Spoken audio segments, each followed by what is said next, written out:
Should I use a 14mm hole to fit the cable through, or should I use these snap bushes and have a bit more space? Hole, bush. My friends, welcome back to the off-grid garage here in sunny hot Australia. It is actually not. Hey, look at this crazy weather here.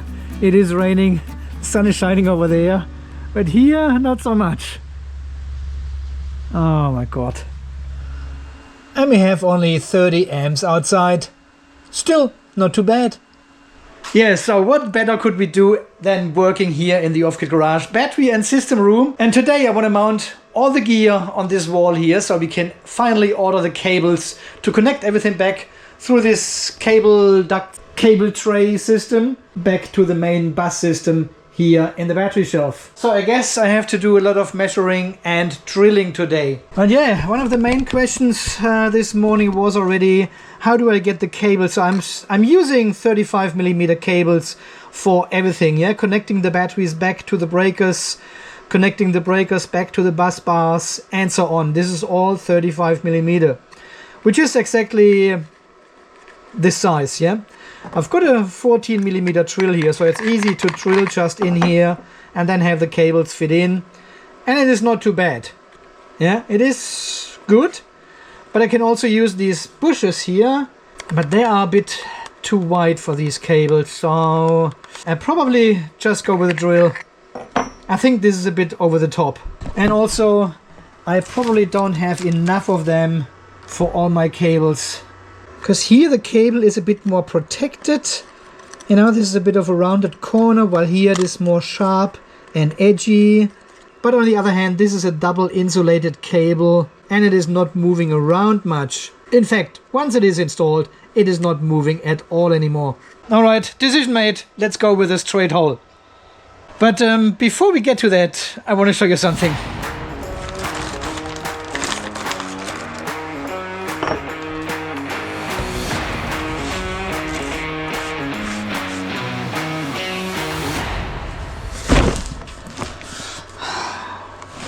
Make some space for the master.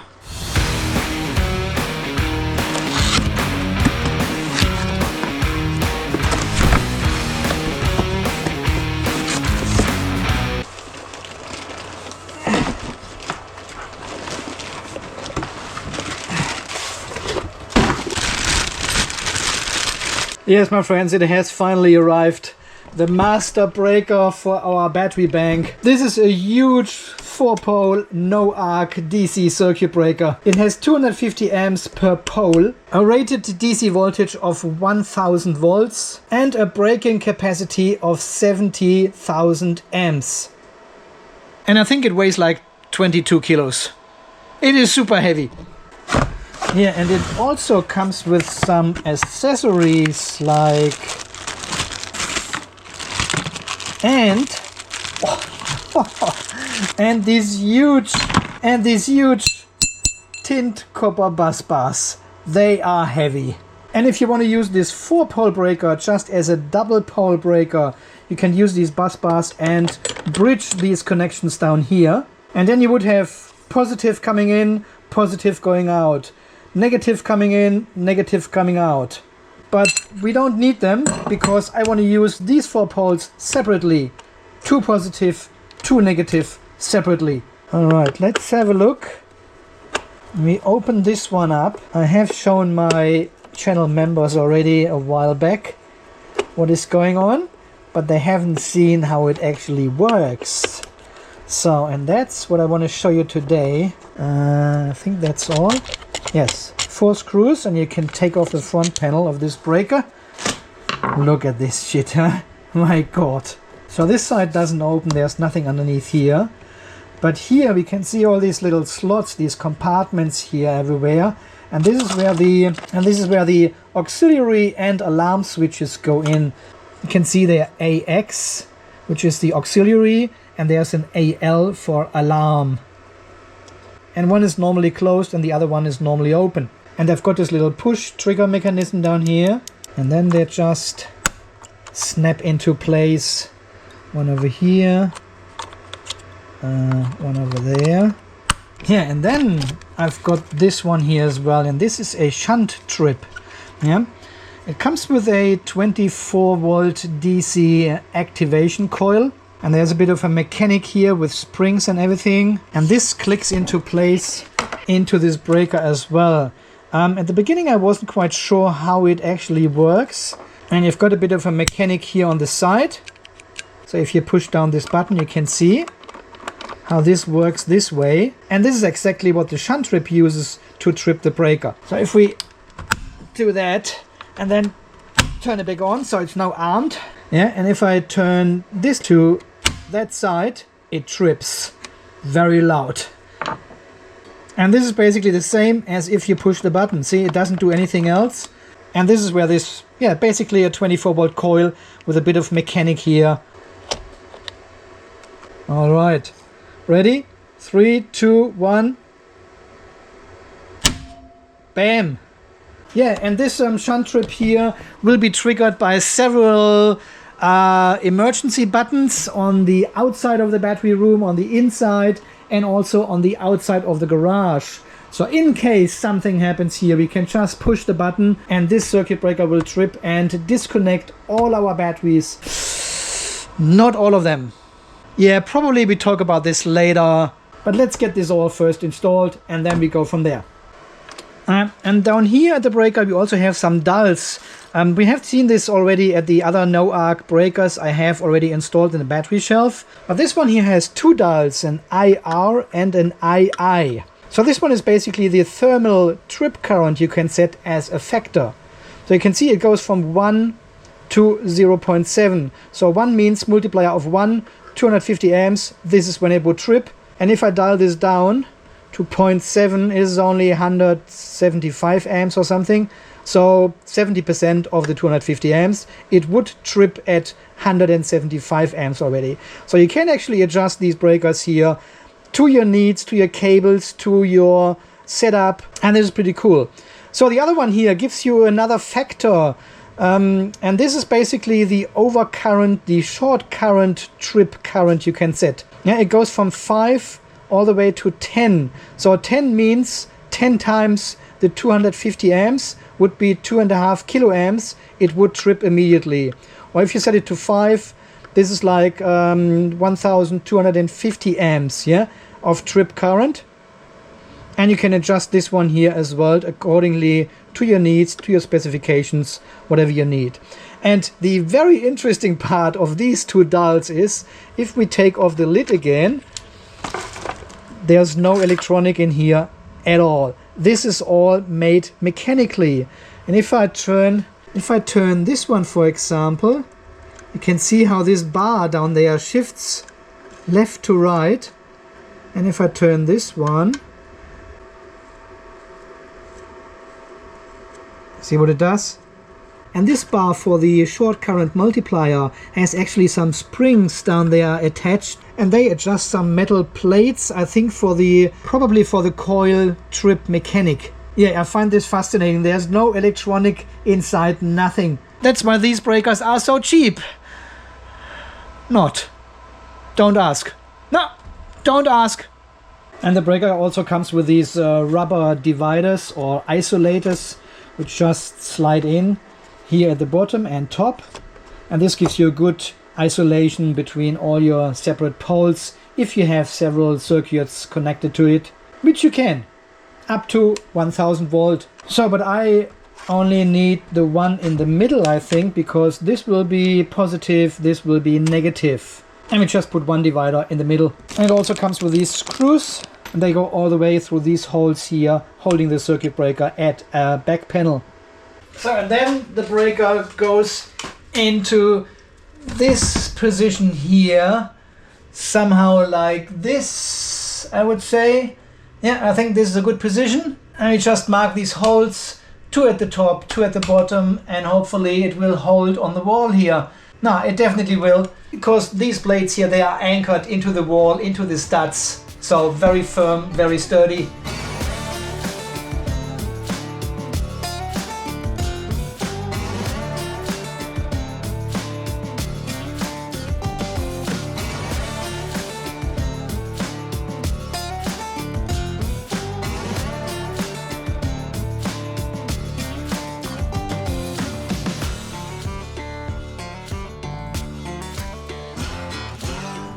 So next step would be to mount the Victron Busbars somewhere over here.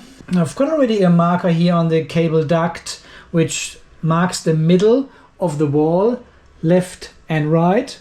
Now left and right, and I probably push them a little bit up like this, just a tiny bit, maybe even a bit more, maybe like this. Yeah, it gives me a bit more flexibility here with these cables because they are basically on top of each other. Yeah, the bottom one is the negative and the top hole is the positive. And if I place them all the way down, it is a bit close to the corner of the cable duct. But if I push them a little bit up, I can adjust the cables. Yeah, it's a bit nicer with the installation. It looks better, I think. But as always, I'm not sure yet.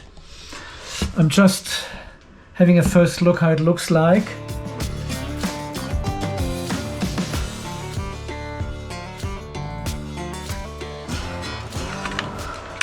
All right, we have now prepared the bus bar. It is heavy.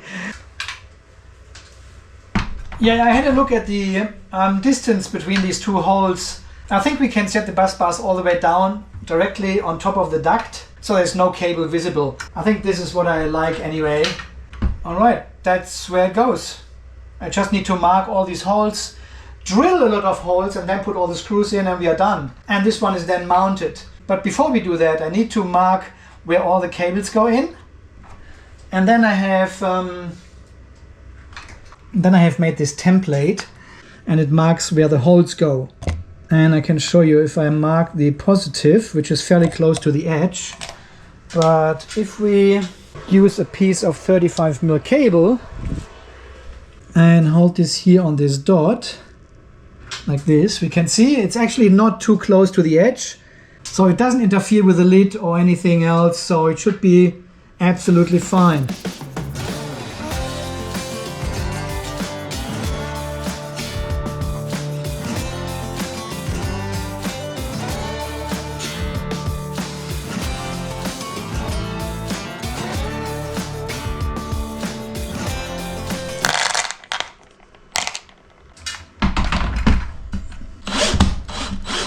I'm using self-tapping screws here. I've just drilled a hole 4.2mm into the aluminium sheet, and now these ones are tapping themselves in and leaving a nice M5 thread.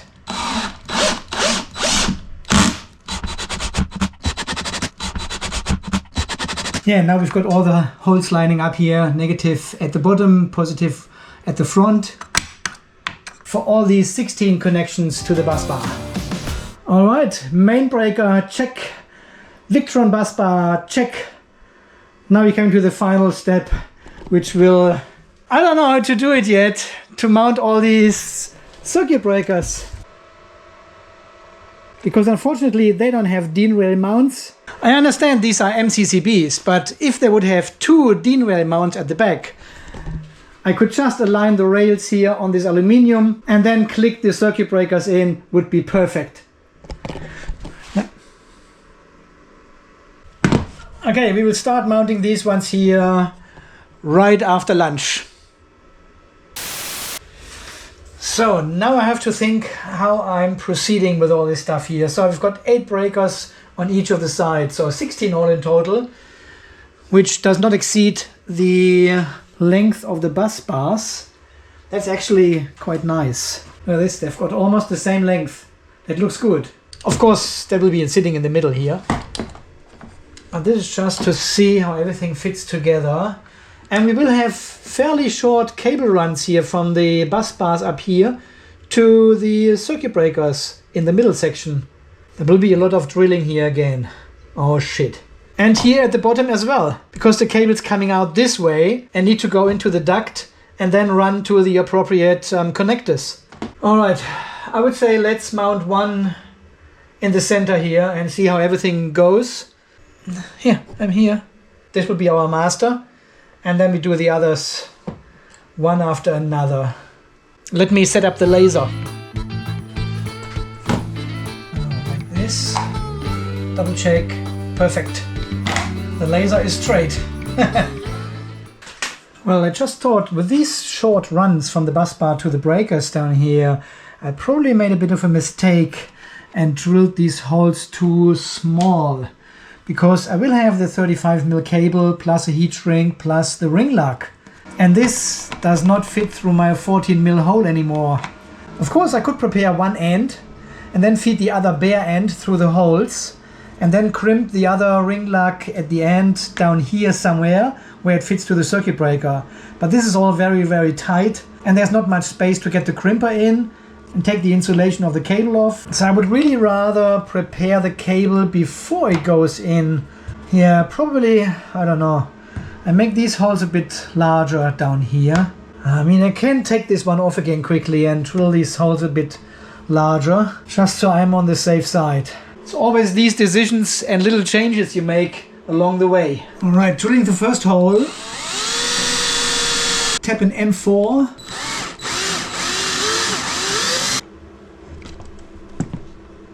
I think that's a good position. Put a bit of space up here, a bit of space down here. And yeah, the laser is just touching the case over there. I think this is our 0 level now. I use the laser again to make a nice line. Just ensure everything is straight, and then we can just put the circuit breakers next to each other here and drill the holes, tap them and screw them down. It should be fairly straightforward now.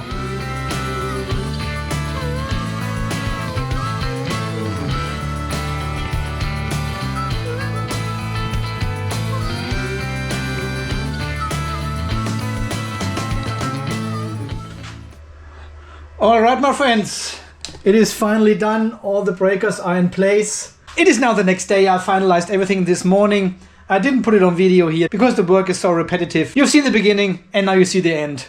Yeah, that is looking great. I have to take this breaker out again and drill these holes here. This was the first one we set, but that's fine. So the next step would be to torque these nuts here, connecting all the Victron Lynx power in together. And as per the specifications of these modules here, this needs to be done with 40 Newton meters. These are the M8 versions. You get them as M10 as well. So 40 Newton meters. There it is, 14.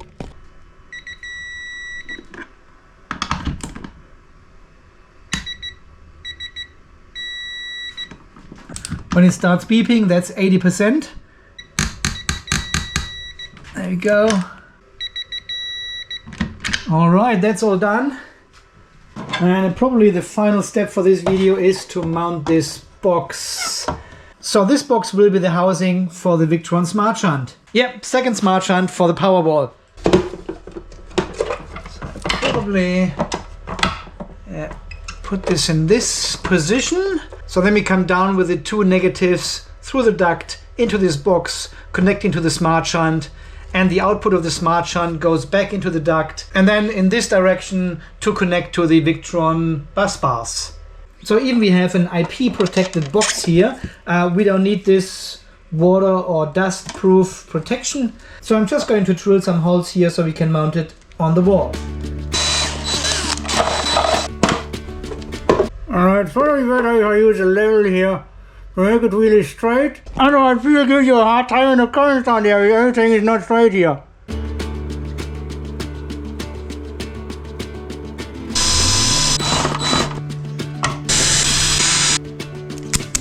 Zollstock.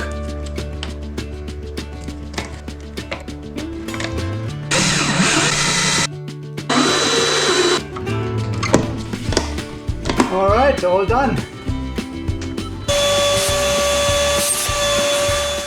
Alright my friends, I think so far this video for today, mounting all the switchgear, bus bars and the housing for the Smart Shunt here on the new power battery wall on the other side of the room basically. And now it comes to the tricky part. I need to measure and figure out how long the cables need to be, because I need to order them, and because they are super expensive I don't want to order too much. We've got two positives coming in and two negatives with 95 square millimeter each. This is an American wire gauge. These cables need to have the same length. Otherwise the current is not the same in each of the parallel cables. So I want to try to keep them as equal as possible. But the problem is here in the battery shelf, I'm not starting in the same position with these cables. So you can see this empty pair, one will start here, negative, positive, and the other one will start over there, negative, positive. And this will max out our bus bar anyway. So here is the load connected, here are the chargers connected, but this is the longer cable. It needs to go all the way from here and then in a loop and then back through these clans, yeah? And then it goes back into the cable duct tray over to the other side and connects here as 2 positives and 2 negatives on this side going down. So from here, the negatives going into the smart shunt comes back, goes into the duct, and then connects one down here. This is the negative bus bar, and the other cable goes all the way up and connects over here. So I want to cross connect these bus bars, not just connect them from one side, but cross connect them. And the same with the positive. One positive connects on this side and the other one up here. Yeah, I'm not so worried about these breakers here and what cable lengths they have, because these runs down here, they will all be different depending where the battery is. Is it at the top? Is it at the bottom in the stack? The cable length will be all different for the breakers. But the bus bars should have the same cable length. In saying that, the positive runs and the 2 negative runs, they don't need to have the same length. Yeah, the 2 positives can be 1 or 2 meters longer than the 2 negatives. But each of the 2 negatives and each of the 2 positives should have the same length. And even then, it is not super accurate and doesn't ensure we have the same current in each of the parallel cables, because the crimping process will never be 100% the same. Yeah, one cable will be crimped a little bit better than the other one, and therefore the resistance is lower. It takes more current then. But at least we have to try, guys. Thank you for your support, guys. More videos are coming soon. If you are new here, subscribe. It is free. Drop me a like if you enjoy this sort of do-it-yourself content. Thank you very much to all the donors and welcome to all the new channel members. And we will see us again in the next video when we are going to focus on the battery shelf because we want to do some upgrades. And until the next video, guys, you stay charged, stay safe, and thanks again for watching. See you then. Bye-bye.